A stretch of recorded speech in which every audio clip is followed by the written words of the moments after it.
let's look at this question. The quarter circle has center C and radius 10. Okay, if perimeter of rectangle CPQR is 26, then what is the perimeter of APR, BQA? Okay, so we are looking at this length, this diagonal, and this length. Okay, that's what I know. This is 10.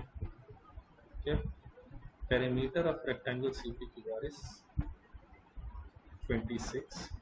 So can I say CPQR is 26? So if this is A, this is B.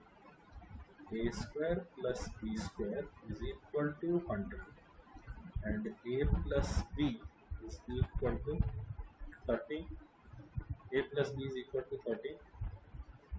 So, why do I even care about that?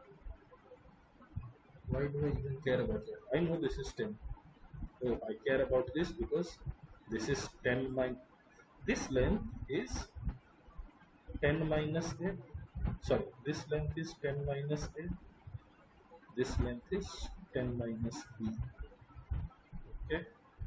So if I need the perimeter only, it will be 10 minus A, 10 minus A plus 10 minus B plus 10 plus circumference of the quarter circle. Circumference would be 1 by 4 into 2 pi r.